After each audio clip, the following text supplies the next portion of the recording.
E aí, gente, tudo bem? Passando aqui para a gente abordar alguns assuntos importantes desta semana, semana de decisão para o futebol de Pernambuco. Vem aí as semifinais, jogos de ida. Sábado tem o clássico Santa Cruz Esporte, domingo tem Náutico e Retrô. Então, uma semana que foi bem agitada, com jogos de Copa do Nordeste, com definição de arbitragem, com o STJD marcando o julgamento do esporte pela confusão do jogo contra o Fortaleza pelo Nordestão, enfim, tem muito assunto para a gente conversar aqui. Deixa eu antes fazer um convite para você se inscrever no canal. Se você ainda não estiver inscrito, essa é a hora, aproveite, faça a sua inscrição, ative o sininho, e o sininho ativado você sempre vai saber quando pintar aqui um vídeo novo, um conteúdo novo para você acompanhar, não deixar de se ligar aqui nas nossas conversas. Deixe o seu like, aquele joinha, também é muito importante, comente, compartilhe, faça parte aqui desse nosso projeto, isso você sabe que é muito importante para a gente.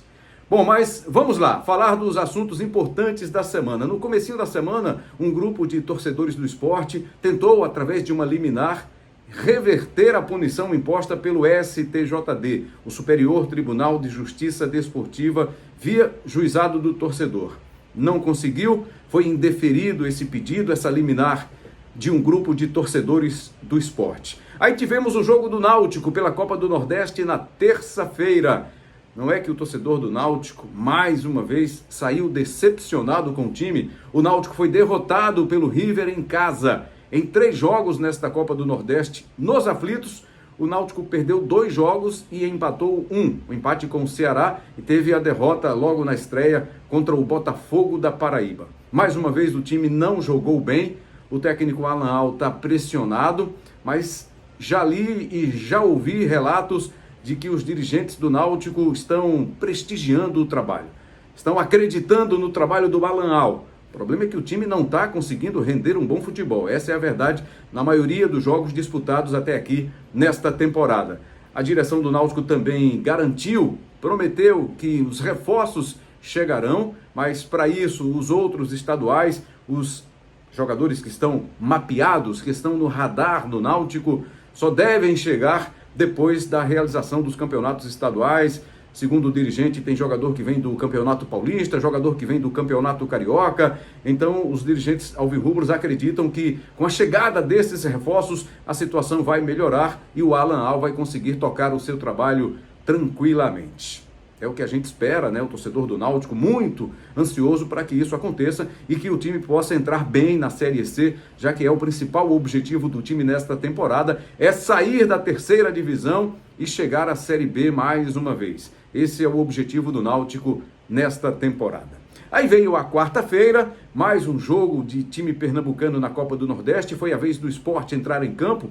Sim, ainda sobre o Náutico, mesmo com a derrota, os resultados ajudaram e o Náutico permanece na zona de classificação, está em 4º lugar no grupo B. No grupo A, o Sport lidera com tranquilidade. A vitória sobre o Altos lá em Teresina não foi um jogo bom do Sport, mas o suficiente para garantir o resultado. A vitória por 2-1, com destaque para o atacante Christian Barleta.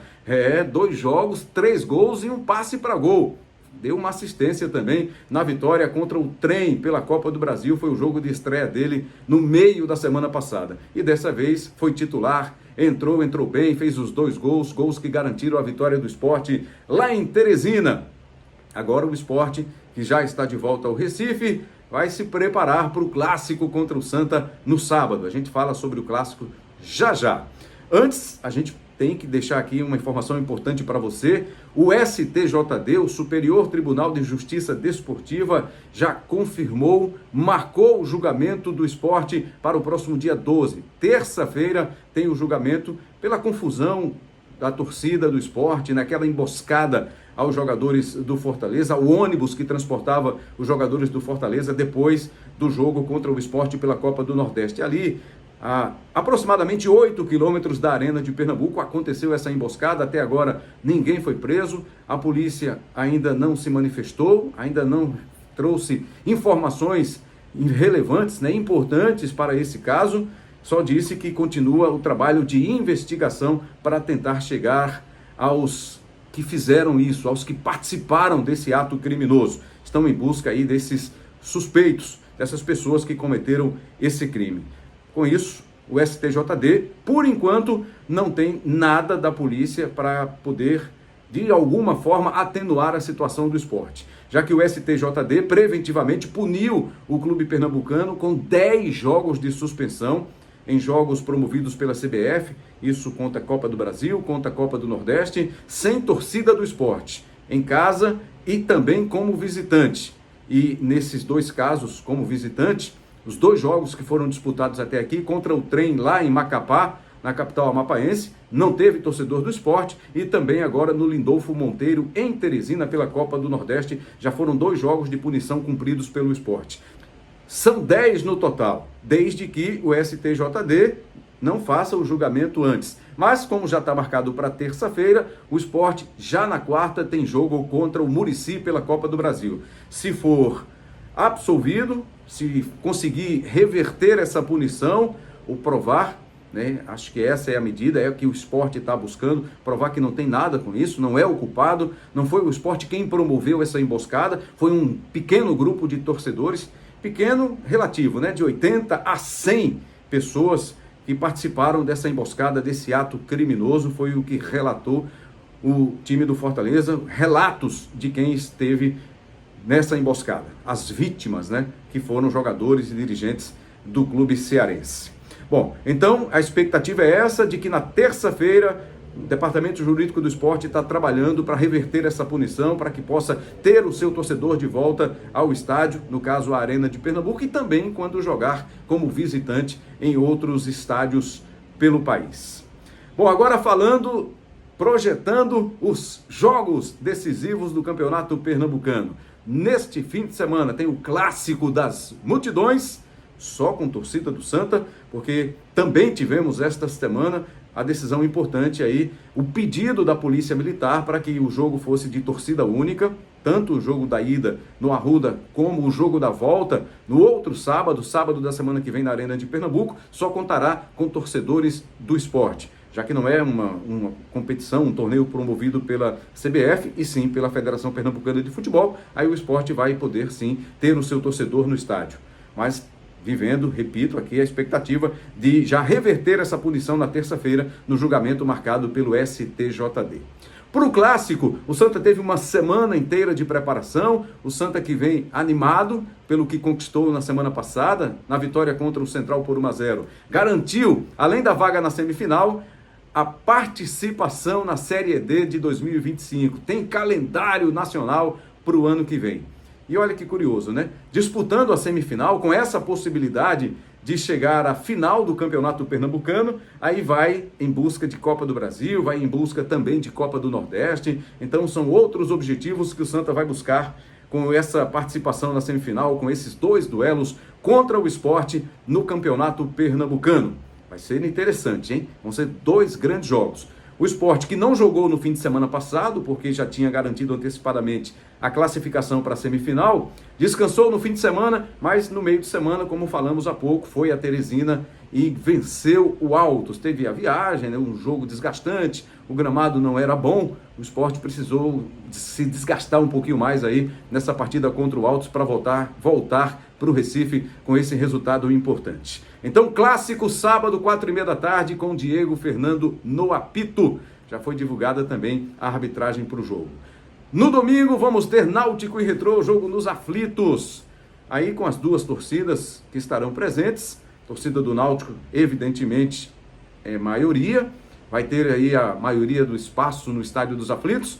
O público do Retrô ainda não é um grande público, ainda não tem uma grande torcida, mas certamente vai ter gente ali representando e apoiando o time do Retrô, como será também no jogo da volta lá na Arena de Pernambuco, que muito provavelmente vai ter mais torcedor do Náutico, a depender, claro, da carga de ingressos que ficar disponível para o torcedor alvirrubro, já que o Náutico tem muito mais torcida, né, que o Retrô. O Retrô é um clube jovem ainda que está formando ainda uma geração de torcedores. Para o jogo do domingo, tem essa pressão aí em cima do time do Náutico, né? O torcedor chateado com a oscilação do time aí nesse começo de temporada. E o Retrô não joga, gente, há 2 semanas. Será que isso pode fazer alguma diferença no jogo do Retrô? porque o time entrou em campo na última rodada da primeira fase, lá no dia 24 de fevereiro. Antes tinha jogado também pela Copa do Brasil, quando garantiu classificação para a segunda fase, mas desde o dia 24 que o Retrô não joga, não entra em campo, não tem uma partida oficial. Foram 2 semanas de trabalho com o técnico Roberto Fernandes comandando aí o serviço no Retrô. Ele que é bicampeão pernambucano pelo Náutico, é um profundo conhecedor dessa competição e promete dar muito trabalho aí e tentar chegar à decisão passando pelo seu ex-time, né? O Clube Náutico Capibaribe, por onde ele foi campeão em 2 oportunidades. Paulo Belense é o árbitro escalado para o jogo entre Náutico e Retrô, jogo que está marcado para o domingo às 4 da tarde no Estádio dos Aflitos. Bom, foram muitos assuntos que nós abordamos aqui nesse papo e eu quero agradecer mais uma vez a sua audiência, dizer que está sendo muito legal essa interação com você. Continue comentando, na medida do possível eu vou responder aos comentários, vou responder aí as suas perguntas, aos seus questionamentos, estamos juntos nessa. Se você já está inscrito, indica um amigo, fala para o amigo, para a amiga que tem esse canal aqui, que a gente pode conversar sobre futebol, que tá legal, que tem muita coisa bacana, além do nosso papo aqui de futebol, do nosso papo esportivo, tem também o nosso podcast, o Rembrandtcast, com muito prazer a gente tem entrevistas muito legais. E tem nesta sexta aí, também dia 8 de março, no Dia Internacional da Mulher, vamos ter uma super entrevistada, uma super convidada, uma mulher empoderada, que vai falar de educação financeira. Tá curioso? Então se liga que nesta sexta, 8 de março, tem o nosso podcast, o Rembrandtcast, a partir das 6 horas da tarde ou da noite, como preferir, estaremos juntos em mais um episódio do nosso Rembrandtcast. Vai lá, se inscreve, deixa o seu like, ativa o sininho, compartilha, comenta, que tá muito legal. Tenha certeza disso. Um forte abraço e a gente volta nesse fim de semana aí para falar dos jogos do Campeonato Pernambucano, analisar essas partidas decisivas. Valeu, um forte abraço.